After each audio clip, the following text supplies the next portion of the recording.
Welcome to the Sportz Phenz Show. The show where, just like you, we can't get enough sports. The 47-year wait is over! And the Nuggets win it! Wilson throwing, it's up for grabs, and it's caught for the touchdown!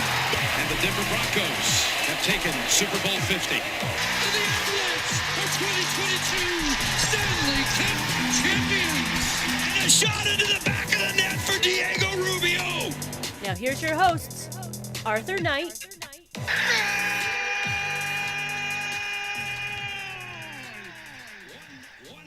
Rapids. They are champions.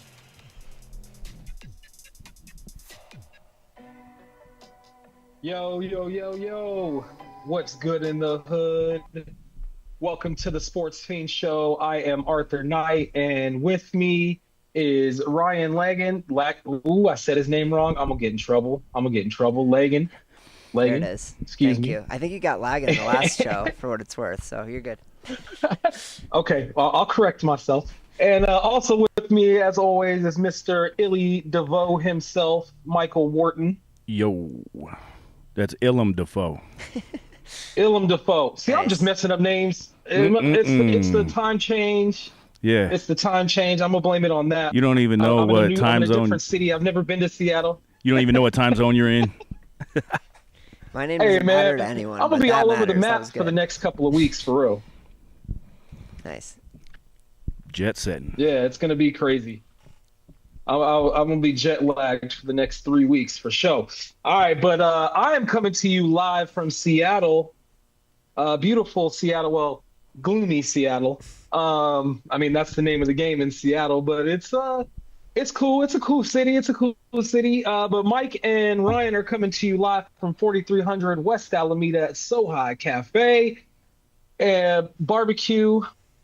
Taqueria and barbecue. Boy, my brain is just not working right now. This remote thing is not good. You got it. But I'm You gonna be got doing it. it the next 3 weeks, so we're gonna have to get used to it.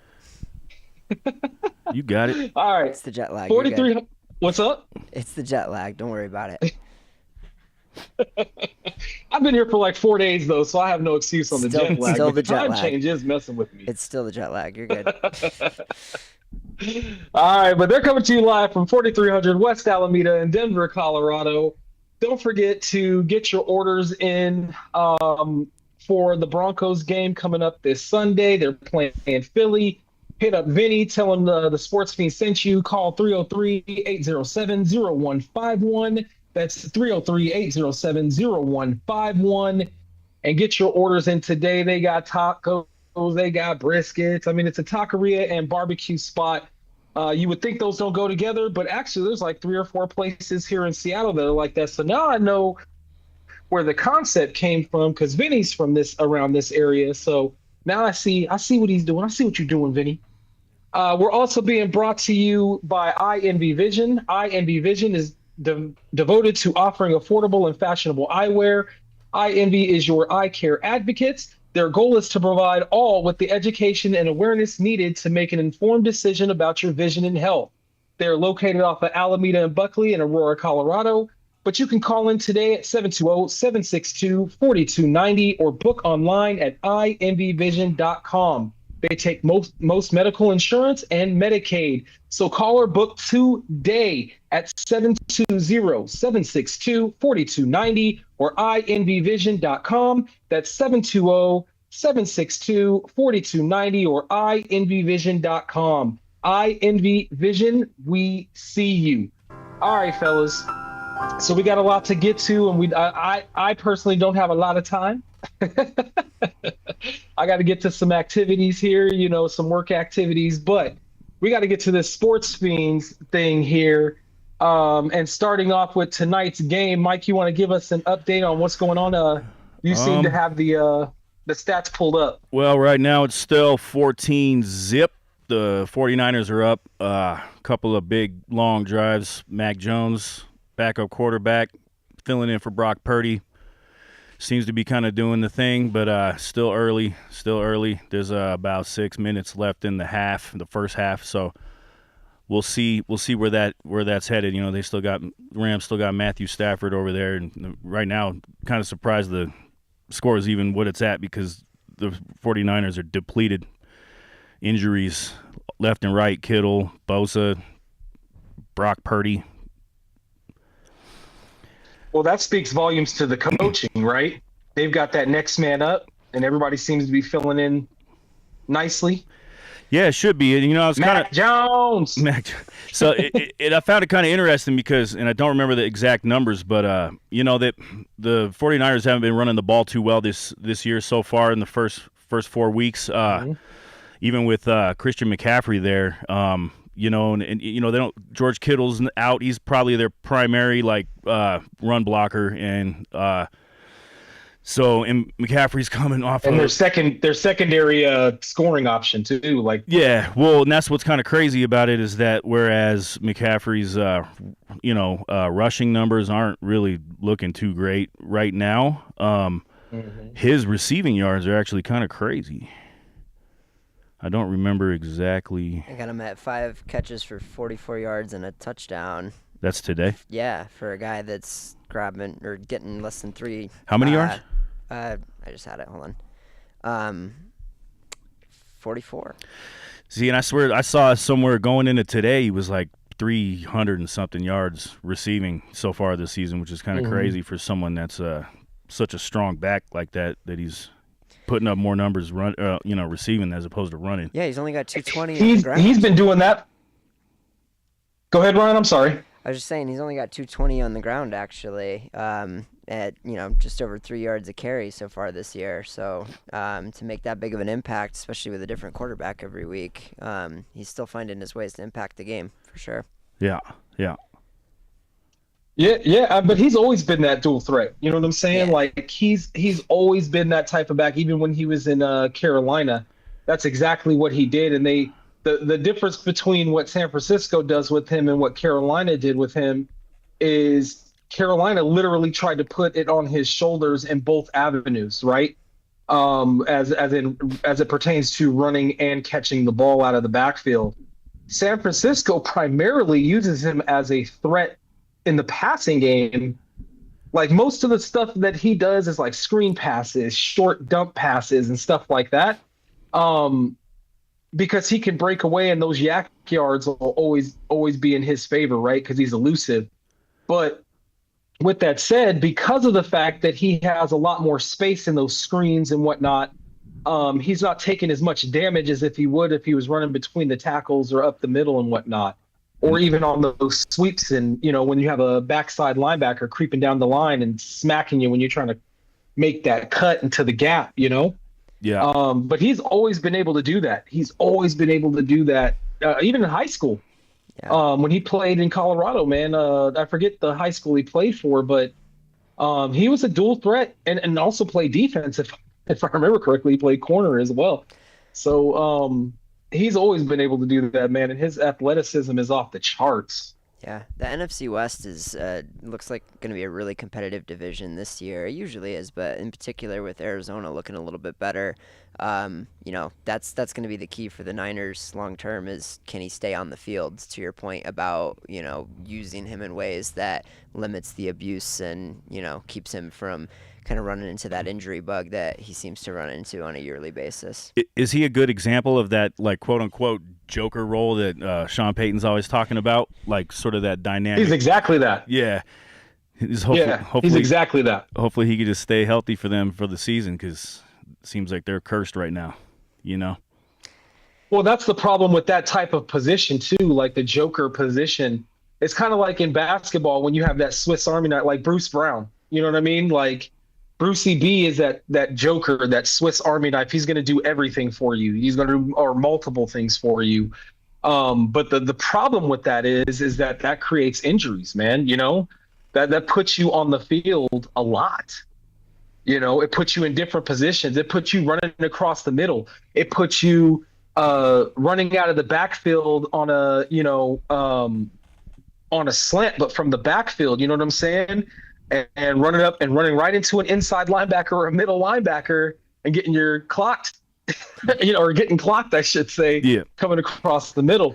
So I don't care how big you are, how strong you are, or even how athletic you are, man. You take enough pops from a guy that's 6'4", 6'1", 260 pounds of raw muscle, you're gonna start taking some injuries. You're gonna start getting some injuries. Yep. Well, and in years past, the Niners offense has been able to use Deebo Samuel in that Joker way too. They've had both of them, and obviously not having that lever to pull. If you're Kyle Shanahan this year, to your point, it just becomes that much more challenging to get the most out of McCaffrey while keeping him. I mean, you're never going to keep a running back fully out of harm's way, no matter how you scheme things up. But that's going to be the biggest thing. Can he just, even if it's just a matter of getting lucky to stay healthy for a whole year, that's the Niners' only real shot of not having their Super Bowl window that seemed so wide open even a couple years ago, completely shut on them at this point. They got to keep that balance, he's probably one of their most dynamic weapons, but yet, you might kind of want to keep him on a pitch count a little bit, right. Since he might be a little injury prone. Right. And they haven't used Brian Robinson a lot this year yet, and I thought they might use him more for that exact reason with how much success he had in Washington previously. But you look at the season that he's had so far. I mean, tonight he's got 3 carries for 6 yards. I mean, he hasn't had more than 33 yards on the ground the whole season. Ouch. He hasn't hit 10 carries a single time. So, and he was a bell cow last couple years for Washington. So that's kind of interesting. Well, that just speaks volumes to why they let him go. Yeah, well, they got more depth in that running back room now than they had in years past in Washington as well. But he was productive. He was over 4 yards a carry. 8 touchdowns last year, 800 yards. But he didn't play the full season either. But either way. So speaking of championship windows, man. What were you gonna say, Mike? I'm sorry. What was that? No, you be my guest. Well, speaking of championship windows, as fans or even as just spectators and fans of the sport, are we convinced now that the Broncos are contenders after they beat Cinci? I know the defense is the truth. I mean, that's just, they obviously were playing against a weaker quarterback or a backup quarterback, etc. But to allow them to drive down and only catch them by surprise on their first drive, and then they couldn't really get past the 50 for the rest of the game is big. But does this like Mike and I were talking about it last week? This was the game where they had to right the ship, right, Mike? This is where they had to get the train back on the tracks, right? Well, it was more so. As a fan, it was more so that. Did you see that? No, I mean, so it was, it was a satisfying win, but I think it was more along the lines of that with how the first 3 weeks went, and they were feeling a little uneasy about the season at that point. This would be a good confidence booster, and I don't see it as as something you can use to gauge on like how they're going to be moving forward. And I also maybe feel the same way about this Sunday against in Philly. It's for Bo Nix. I think it was probably healthy to get him, to get a performance like that out there, kind of build up his confidence and like kind of get him out of his own head regarding like sophomore slump and whatever Sean Payton's been saying in a preseason, talking him up.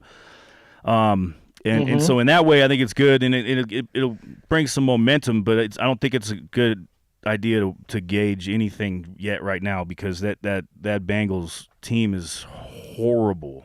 It's no way to. I don't think you can get any like usable data out of that other than maybe it was like good for the team, for the offense to build a little bit of momentum, a little bit of confidence, But other than that, I don't know. I'm still on the fence.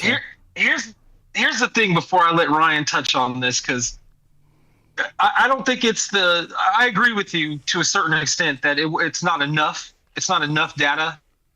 We need more, more data, definitely. But there are a couple of bright spots out of this game. One, the Denver Broncos haven't had one running back rush for more than 100 yards in 3 years? 3, maybe more? Yeah, I think it was 5, but I don't know exactly how long it's been, but it's it's a long time. Because they usually have been doing a tandem, and there's nothing wrong with that. But this, J.K. Dobbins had 100 yards in one game. Now, granted, you said it best. That team is in just shambles. Yeah. It's a shell of itself. Yeah. Now, to me personally, a lot of people are blaming it on the quarterback being injured, but I'm like, man, that can't be the whole. It might be a little allowed bit. 100 yards rushing. Yeah, but their defense has been a question mark, and I know It's a key component. I know they moved some things around, and they got like a new DC this year, and they're hoping that would be put some changes into motion. Because they were notorious for having terrible defense last season. But I mean, and their offensive line is really bad too. They got two of the best receivers in the league, and when Joe Burrow's back there, possibly the best quarterback in the league. You take that out, and then they're kind of exposed now, So it does change things. I will admit that it does change things, but I think that's a big slice of the pie, but not the biggest slice of the pie. They have some glaring issues. They have one of the best running backs in the game, and he couldn't run the ball at all.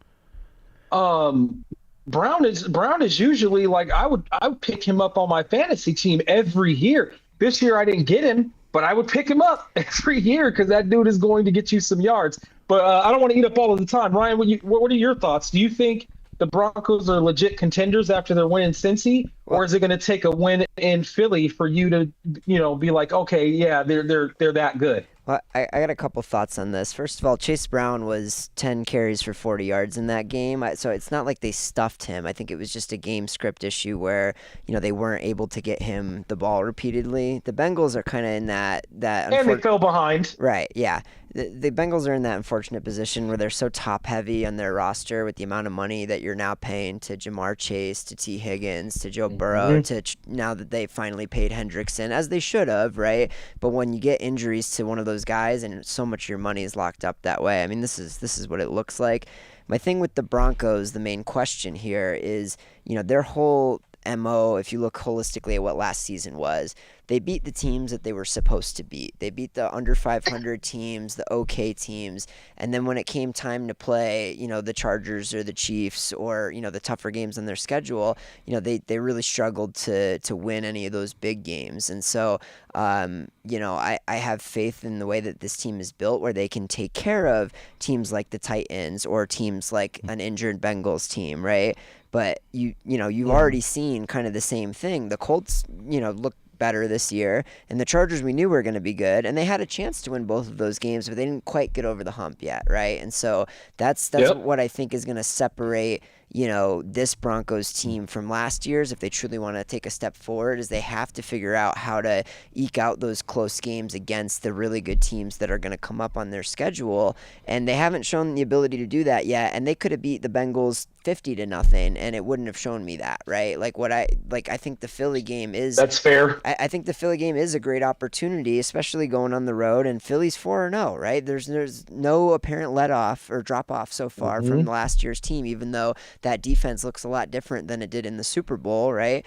Where if they can go on the road and get a win in Philly, I'm going to start to think about them a little bit differently than I do right now. But right now, I still look at them as, maybe that 10-11 wild card bounced early in the playoffs type of stratosphere until they show me otherwise, for what it's worth.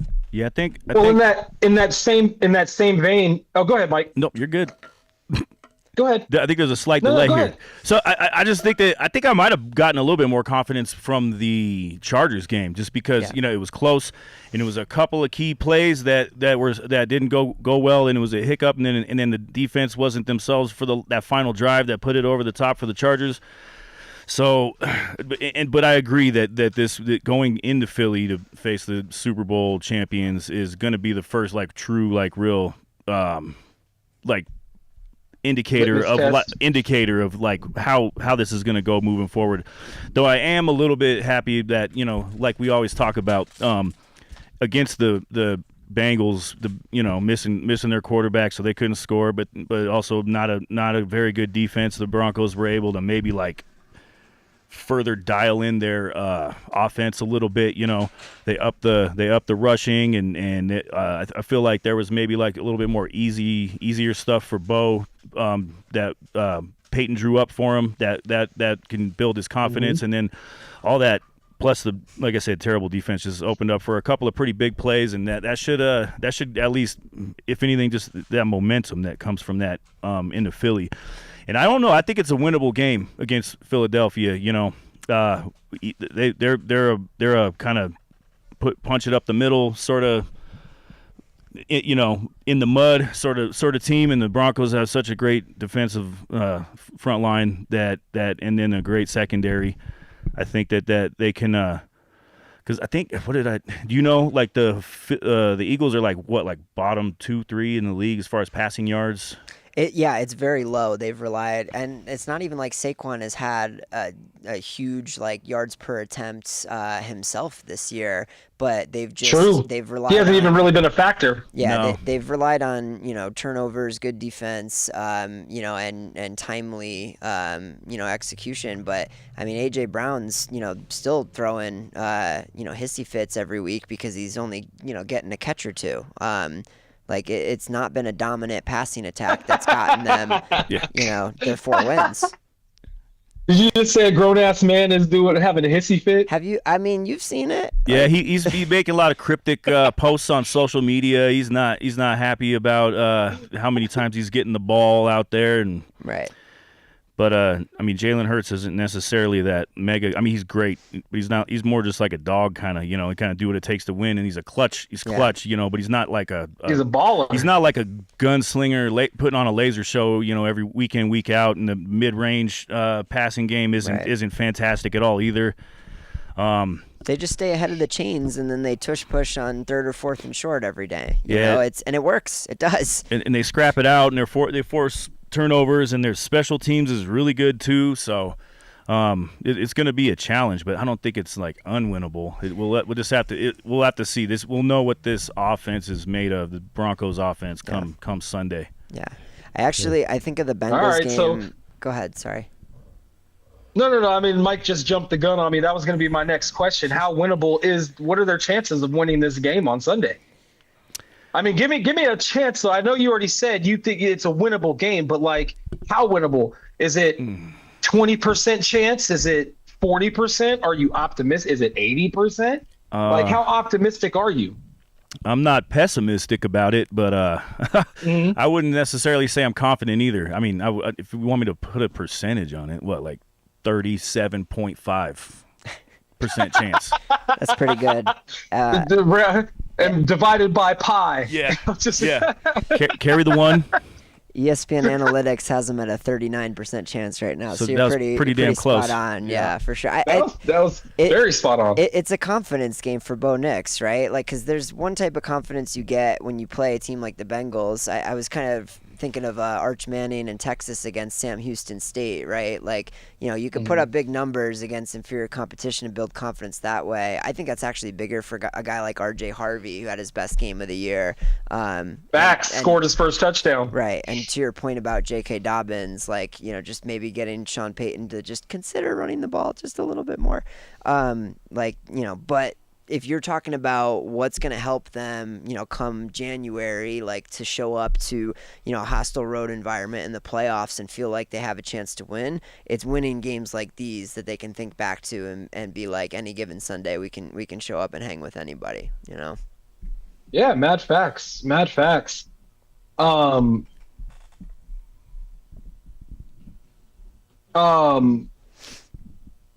Sorry. Once they get past this Eagles game, this next stretch is like pretty strange because they go so they're playing an early game Sunday against the Eagles, and then the Jets in New York, and then they're technically a home game, but they got the Giants in London. Oh, I thought the Jets was right. Or the Jets is in London? Jets is in London. Oh, Jets is the London game. Giants is in Denver. Yeah, so that works out. With no bye week after the European vacation. When is their bye? Oh, I guess it's late November, huh? Yeah, it's kind of weird that they're doing their London game and then going straight back the next week. Well, I don't know that they should have a bye there. It's weird. Weird for the league to set it up that way. I feel like it, and I know you have questions later about how we feel about the Giants and the Cowboys, but I'm just going to say now, I feel like the schedule opens up a little bit after this Eagles game. I don't look at that schedule and feel like, there's any...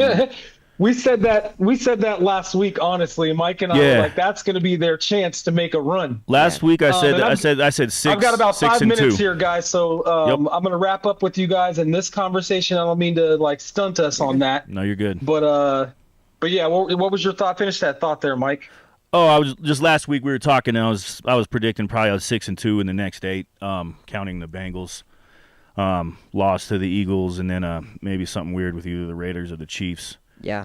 But yeah, that Jets, Giants, Cowboys, Texans, that should be a decent for the Broncos, because I don't really see a huge problem unless the Giants are something that we don't, once they bench Russell. Yeah, they beat the Chargers after they benched Russell Wilson. That might have just been one of those the young boy was excited to get a chance, Well, Dable loves his running quarterbacks, so I'm sure he's excited to be able to pull out different pages of his playbook now. The issue is, once we get some tape on, on Jackson Dart, what does that look like after defenses can start scheming him a little differently in a few weeks from now? Yeah, I mean, he looked good last week, but he's young and it was his first start, so right. It's not set in stone yet. I am pretty impressed with Cam Scatteraboo, though. That guy is a bowling ball. Yeah, that guy's a machine. Yeah. I love him. It really He's is. like 5'6". Really is. All right, so I'm gonna leave you guys with this. Yep. I know you guys will do a great job. Thank you guys for stepping in. Thank you to all of our fans who, like and share and watch our show. And we'll be doing this again next Thursday. New time is at, Thursday at 7 p.m. And I will see you guys next week. Have a good rest of your show. You guys, just talk whatever sports you want to talk, man. We're fiends. We're sports fiends, bro. Do what you got to do. Let's go. Let's do it. Thanks, Arthur. Have a good night, buddy. See ya. All right, fellas. Peace. Yup. All right. So I was gonna say, was the next thing on his list the Giants game? No. The next thing was going to be Packers tie with Cowboys 40-40 in overtime last week. Yeah, that was emotional roller coaster. For sure. Yeah, I bet. Yeah. The revenge game, pretty much. Right. Michael Parson. Right. Yeah. He got the sack in overtime that was more of just like basically stopping Dak at the line of scrimmage. But it might have prevented the touchdown there. It might have saved the field goal. It's hard to say. There was another guy closing out. But either way, defense for the Packers couldn't stop a nosebleed in the second half. Actually, neither defense could stop a nosebleed in the second half. Definitely exciting game. Probably fun to watch if you're not a fan of one of the teams. I was stressing out, but... Yeah, no, and I didn't catch that one. I did watch, of course, highlights and did a little reading and listening about it, but it's all kind of a blur at this point, so you might have to run the combo on this guy. Yeah. So... essentially the Packers came out very strong in the first half. They got a couple of early scores, and they were forcing 3-and-outs throughout the first half. Game kind of turned on the Packers' second touchdown. They had a blocked extra point a week after the Browns blocked what ultimately should have been the game-winning field goal.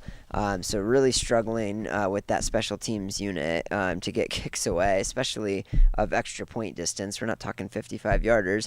But the Cowboys actually return the blocked extra point for a 2-point conversion, however many, 70 yards down the field, right? At which point they then get the ball back, drive 95 yards down the field to score a touchdown right before the half. Packers throw an interception with like 30 seconds left in the half. They get another touchdown out of it. So the game flips from 13-0 Green Bay to 16-13 at the half within like about 30 seconds to end the first half. And then second half starts, Packers get 1-3 and out, and then the teams trade touchdowns, back and forth the entire second half. Neither defense gets a stop. Packers make a 53-yard field goal after driving down the field with 40 seconds left just to force overtime. The only stop of the second half, if you want to count it, is the Packers making a 3rd and goal stop to force a field goal on the Cowboys' part, and then they ran out of time when they were driving back down the field trying to score a touchdown and kick a field goal to tie the game with no time left. After Jordan Love almost burns the rest of the clock, taking a shot at the end zone, and almost loses them the game in the process. So frustrating game from a fan standpoint, and I guess especially a week after the Cleveland game, right? Because, watching the Packers against Cleveland, it's like, wow, this defense is elite. This offense just needs to figure some things out, but Cleveland's got a good, defense, and there were some special team issues. They could figure it out. Then you watch the Cowboys game, and it's like, wow, this offense is elite. The defense is non-existent. They're going to have to figure that out, right? So it's a big question mark of who this Packers team really is at this point. And Washington was looked at as a very good team coming into this season. They've kind of had a shaky start. Detroit does look good, but week 1 in Lambeau, you tend to you don't want to over-index on what happens in week 1 because offenses are still getting their rhythm and their timing. It can make defenses look a little bit better than they are sometimes.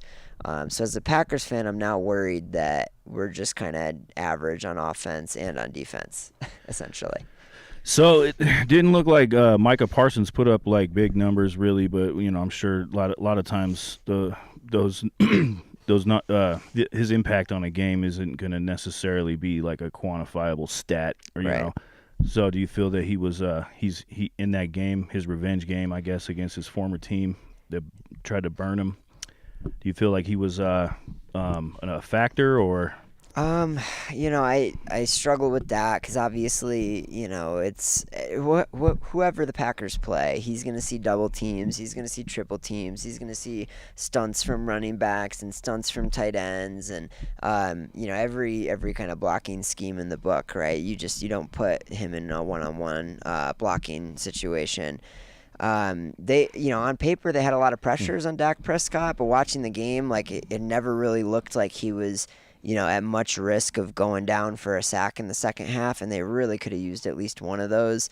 I think with guys like Micah Parsons, half of their impact is their own defensive pressures, and then half of it is can you create opportunities for the rest of that defensive pass rush.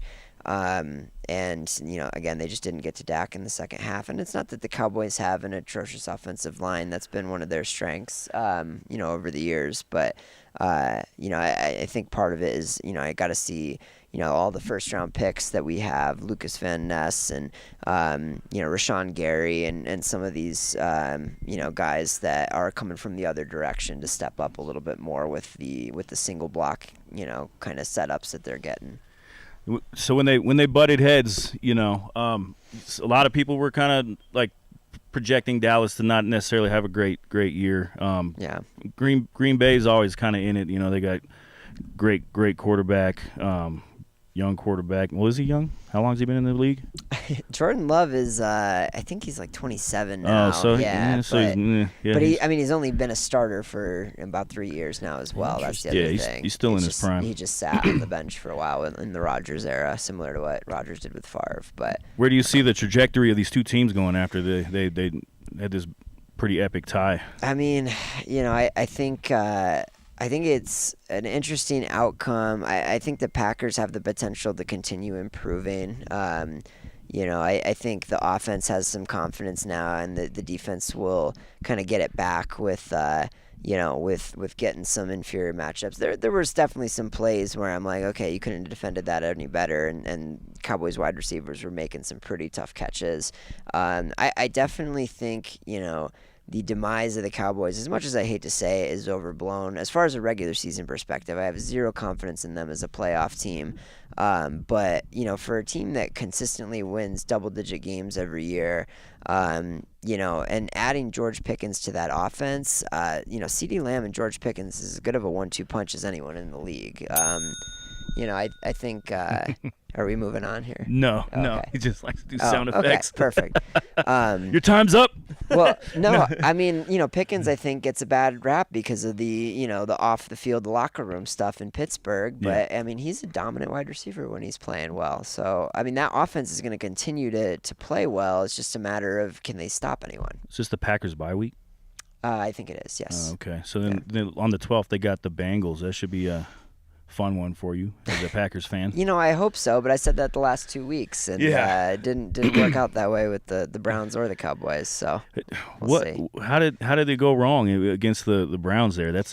They could not move the ball. The defense played fantastic, actually, but they couldn't move the ball. And then again, special teams has a way of biting us. We should have kicked a game-winning field goal ultimately with very little time left. We would have kicked it deep to them at that point.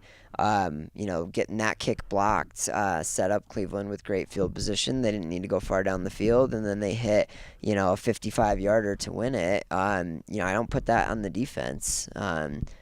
So with that in mind, it's like, I get it. Cleveland's got a good defense. They still have Myles Garrett, and we did have multiple offensive linemen go down in that game, which we didn't have the depth to be prepared for. But it's just putting it all together for us, and especially on the special teams side of things. That looks like that was a really bad game, man. It was ugly. It was hard to watch, honestly.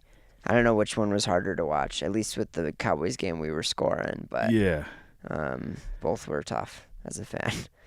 It's crazy. So now Flacco's he's been benched.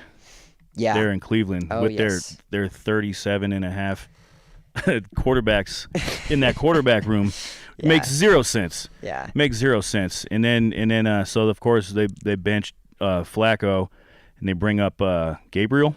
Yes. Who was their fourth or third round pick? Third rounder. Third round pick, yeah. Yep. And then Arthur's question was, should they have gone straight to Shador?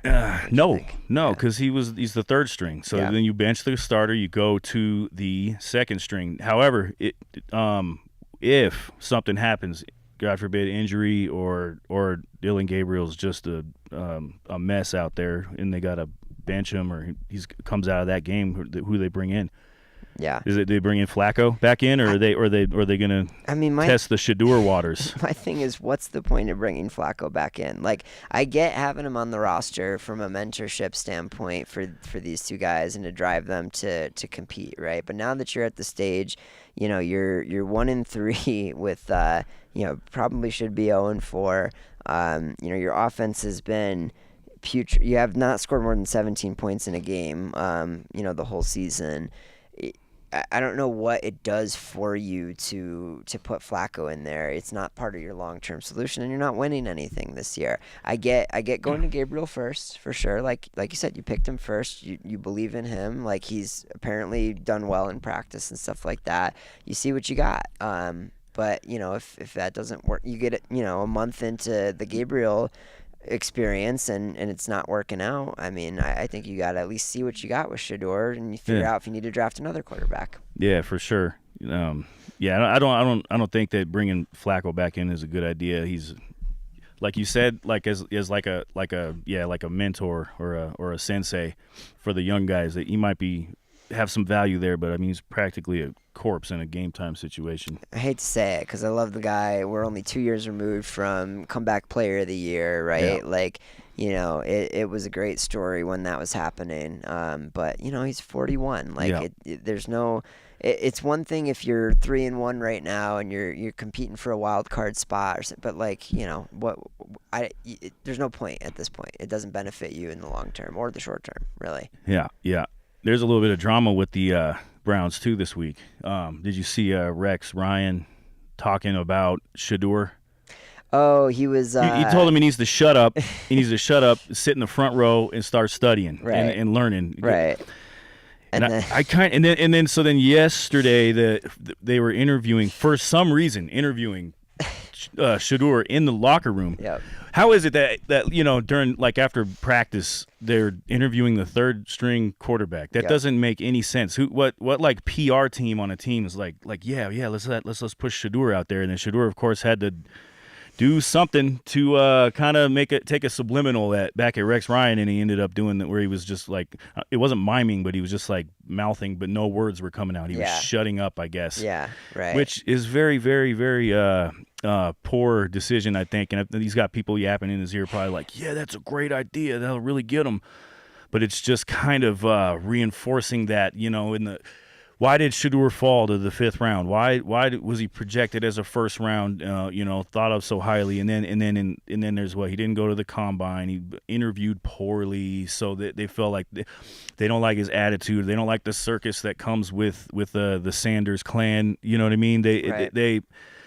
This little stunt that he did does not necessarily help his case at all. No, it just feels tone deaf, right? You have to.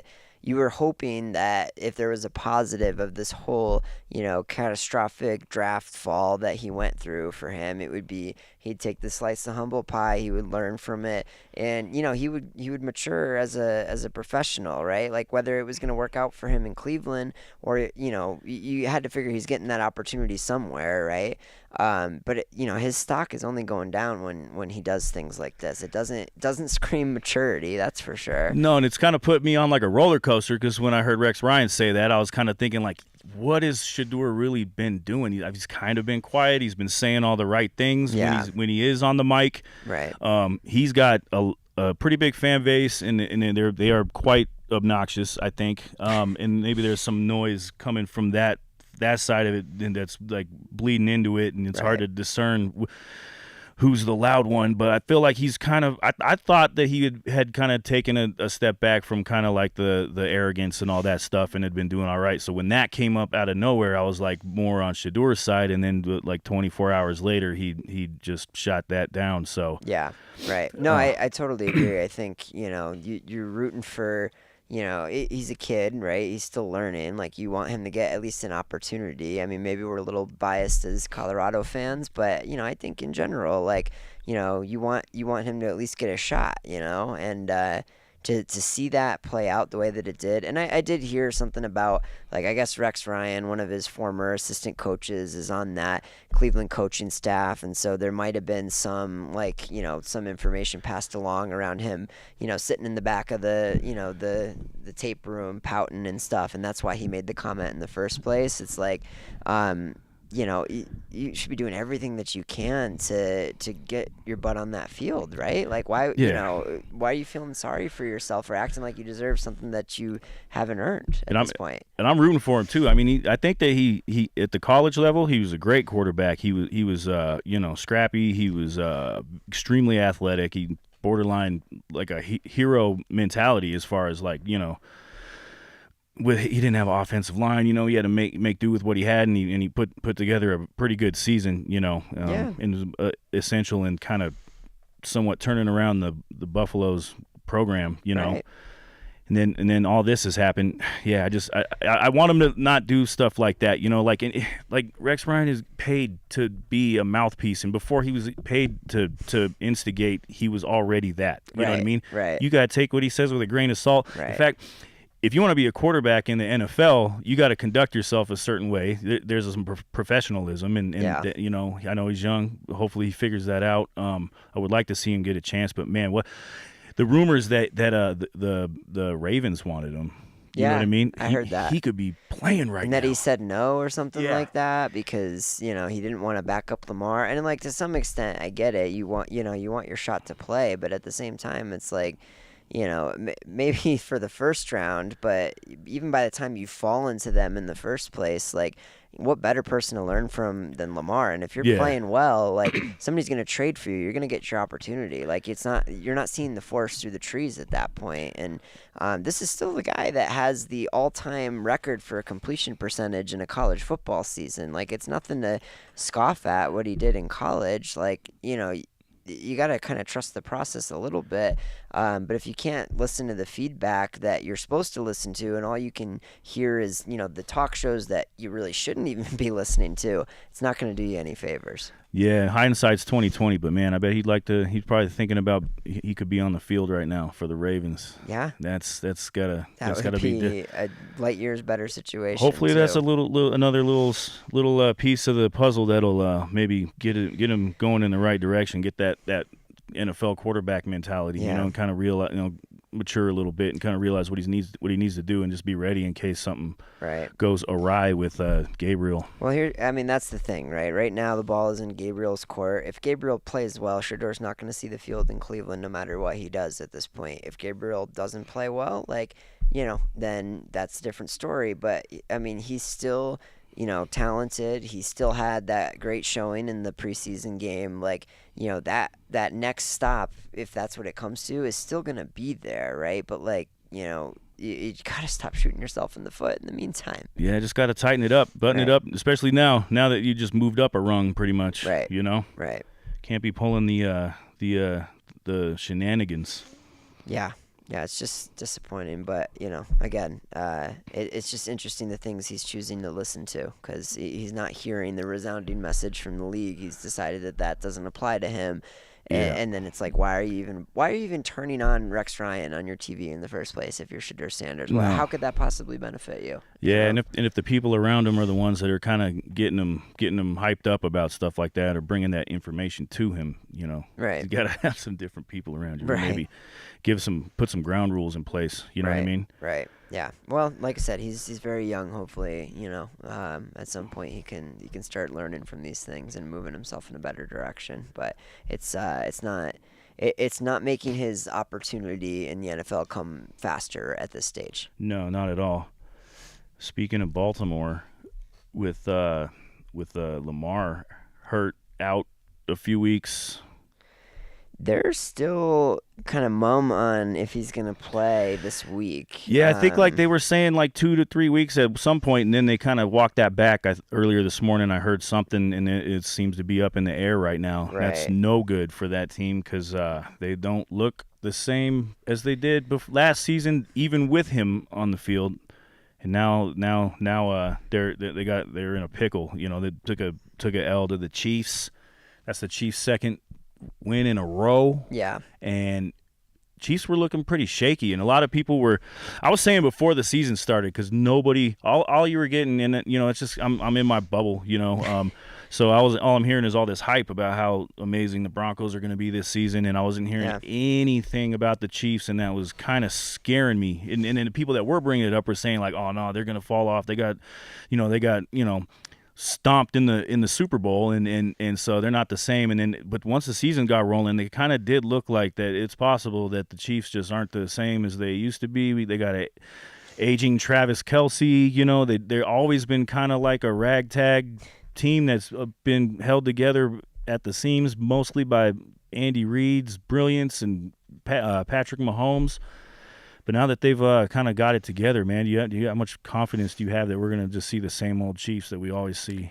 Yeah, I look at the Chiefs and the Ravens, and I have to acknowledge the same thing with both, which is neither one has started out with a remotely easy schedule. The Chiefs started against the Chargers in Sao Paulo. They played the Eagles and they played the Ravens, and obviously they got the job done there. They had one breather with the Giants, and then you could say the same thing against the Ravens. They had the Bills, they had the Lions, they had the Chiefs, they had one breather with the Browns. So I when you look at the Ravens, I'm almost more concerned about the Lamar injury than I am being 1-3. And the Chiefs, it's the same thing. These are teams that find a way to beat the teams that they're supposed to beat, right? And even if they're not in their best version of themselves in, some of their toughest games early in the season, they'll beat the teams they're supposed to beat, so they hang around in the standings, and then all it takes is getting hot late in the year to be dangerous. And that's kind of their MO. Right. Right. That's kind of how the Chiefs roll. Yeah, but to be fair with the Chiefs, I think it's pretty well documented at this point. They were 15-2, and 12 of those games were one-score games or something like that. Yeah, they don't necessarily put anybody away. They're not big on blowouts, but they always at the end make make the proper adjustments to get just over that hump to kind of right. But their defense is still very good. Their offense seems to be getting better even. They have Rashid Rice coming back at some point. He's been suspended so far this year. Xavier Worthy seems like he's taken a step forward. And it's always for them a matter of, like, can they run the ball? Can they find the big plays in the offense that haven't always been there in the last couple seasons? And then they still win even when they can't find those. So it's definitely a deep division. I don't think, obviously, that everyone expected the Raiders to be better this year. I think after the 1-3 start, nobody's expecting them to win 10 games or go to the playoffs or some of those crazy predictions I was seeing. But it's still a tough division, right? Yeah. And it's still, I would say, anyone's game between Broncos, Chargers, and Chiefs as far as who's going to win that division. But if you come out of the AFC West on top, it's gonna be hard to say you're not a Super Bowl contender for sure. Yeah. And thank the Giants for helping out the AFC West a little bit there, because the Chargers were looking pretty dope for a second. Yeah. Now they look human again. Yeah. They look there's a couple of dents in that armor. That was probably the craziest result of this past week for sure. Yeah, it was definitely unexpected. I think that game was going on while we were recording our show on Sunday, and we were sitting there kind of like trying to stick to our topics. I'm like looking at the score like, what? Yeah. Yeah, it was. So I agree. I think that the West is winnable. Chiefs, Broncos, Chargers. And this is no numbers, no data, no analytics. Just my gut that I just feel like the Broncos are gonna sweep the Chiefs this year. Literally nothing reasonable behind that. That just as a Broncos fan and a Chiefs hater, I have that prediction up in the air. Yeah. So I mean, they're certainly going to be confident going into those games. They're going to feel like they should have swept them last year, and they're going to feel like they're a better team this year, and the Chiefs are a worse team, right? So, that's certainly going to be interesting to watch. And I think correct me if I'm wrong, I think they get them at home before they have to go to KC, correct? I think so. I think that the schedule is looking like that is going to be in 1, 2, 3, 4, 5, 6, 7 weeks, 6.5 weeks. Yeah, so they get them at home on November 16th, and then they have to go to Kansas City the second to last week of the year on Christmas Day. I mean, it's hard to look at this division and not think that those last two games at KC and then at home against the Chargers to end the year, you got to imagine the division's going to get decided in those 2 weeks. Yeah, I feel confident that the Broncos will still be kind of in the conversation at that point, and those games are definitely going to be raising my blood pressure. Right. Because I think it's going to be close still at that point. I agree. Yeah. The Texans look beatable relative to what they might have looked like at the start of the year, but they have the Jaguars right before that too, and the Jaguars actually look pretty competitive this year. So based on that, I mean, you end the year.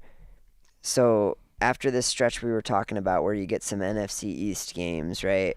You end the year Chiefs, Commanders, on the road against the Raiders, and then you go Packers, Jaguars, Chiefs, Chargers. That's a gauntlet to end the season. Yeah. It's like like I was saying the last week, the 6-2 and the next 8 was like kind of like the aside from the Eagles as the big challenge. I felt pretty confident that they could have a good run there, and then after that you got to pay for it. Yeah, I was gonna say it almost seems like they need to. They can't come out of this stretch dropping games to the Giants or the Jets, or they're gonna put themselves in a very uphill battle, trying to chase down even a wild card spot at that point. Even if the Broncos can keep it close against the Eagles this weekend, that'll maybe give me a little bit more confidence. You know what I mean? Yeah. If they lose, but it was competitive. That's kind of all you can ask for, because the Eagles are tough, and I don't know. It's not. What do you think? Do you feel like the Eagles Broncos is a good matchup for the Broncos, or do you think that it's kind of like it's gonna be an issue with? I'm interested to see the Eagles' offense against the Broncos' defense. I think obviously with the lack of success that Philly has had through the air so far this year, I want to see if they load the box, given their confidence in their DBs, and how Philly ends up having to approach that at that point. I still can't figure out the Philly defense because I really expected them to take a step back. They lost a lot of pieces from last year, and they've played really well. Well, they got a pretty good DC over there. So. Yeah, they do for sure. They've had the Rams and the Bucks put up some points against them, but those are a couple of high-powered offensive teams. But I think if Bo Nix can figure out that defense, I do like their chances. Because I think the defense will at least hang in there, right? Like it's the Eagles will hold on to a lead if they get one with Saquon, no matter how much you load up the box. But if they start having to play from behind and they haven't had success throwing the ball all year and they think they're going to all of a sudden find success against the Broncos defense, that's a good spot for the Broncos to be in. As long as Sean Payton doesn't keep passing the ball with a lead in the fourth quarter and putting Bo Nix in bad positions where he's turning the ball over when they should just be bleeding clock, I think if Sean Payton can keep that passing game a little less complicated for Bo Nix and continue to ramp up the running game. Yeah. And keep that going throughout the season. That is obviously a formula for success. And, as far as the defense goes, Hurts is slippery, but they put pressure on him. Saquon's been underperforming. And then you got Riley Moss and Pat Surtain out there. The Broncos still had more pass attempts than rush attempts, even in that 28-3 game. It's the wildest thing to me. And I get it, by limiting how often you're running the ball, that's part of how you can have J.K. Dobbins with over 5 yards per carry, for the season and stuff like that. But at a certain point, if you're going to have leads like that, I would rather him drop to 4 yards a carry and get, 20, 25 carries instead of 10 or 15. It's going to benefit you at that point. Yeah, they're going to have to ramp it up. And I think last week's it's a weird sample, but it's a sample of how if you kind of up that run game, it opens up the rest of the game, and that's just football 101. And I don't know why Sean Payton, the football genius, doesn't know that. He just freaks out. I just think he looks at bubble screens and plays calls like that, like an extension of the run game, which to some extent I get, but at the same you still need to let your highly paid offensive line push some people around. If you're still dropping them into pass protection in those plays, or else you're running into people being ineligible downfield and whatnot. You got to give them a chance to bully the other line as well a little bit. Yeah. But anyway, that's a tale as old as time with Sean Payton. We know. Yeah, for sure. Let's see. What do we got? Oh, Yankees up 4. I know. I don't. Zip. I don't want to talk about it. I was really hoping I could bring it up at this point, but it's not good. So we got 3 minutes left, and I know you're a baseball guy. So close. I know you're a baseball guy. So what do you think about this wild card? It looks like the Tigers are advancing. Yeah. Looks like the Yankees are about to advance. What about the other two matchups? Well, what I want to say real quick is, the Yankees starter Schlittler. I want to make sure I don't say that wrong, and you have to bleep me out of any. But the starters for the Yankees are the strength of their pitching staff. Their bullpen has let them down all year, so I'm not looking at that game as over quite yet. But I think it's crazy how much more fun baseball gets in October. And I know I'm not preaching to the choir with the Rockies fan base and stuff like that, so I apologize. Hey, man, 43 wins. I got a new hat just to celebrate. Nice. Yeah, no. I think it's obviously a huge advantage in a 3-game series to have a pitcher like Skubal in Detroit or like Crochet in Boston. Boston might end up blowing it anyway, but puts you in a really good spot. The depth is really going to get tested in the next round. The National League looks like it's going to be really fun. The American League looks like they're going to be an underdog in the World Series, whoever advances at this point.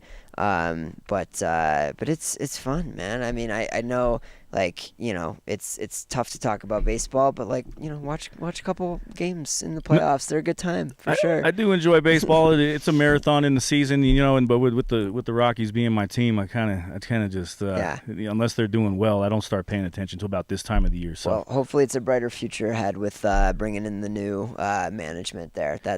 I mean, they couldn't possibly get worse, right? Yeah, exactly. We'll see what kind of moves they make, because I still don't trust them. Yeah. But anyways, I think that we're going to wrap this one up, guys. Nice job, guys. Thanks for watching. I'm Mike. This is Ryan, and we'll probably be back here next Thursday, I think. So shout out to Arthur out there. Shout out to Arthur in sir. Seattle, in rainy Seattle, and we'll see everybody next week. Thank you. Appreciate y'all, Sportz Phenz. Have a good night.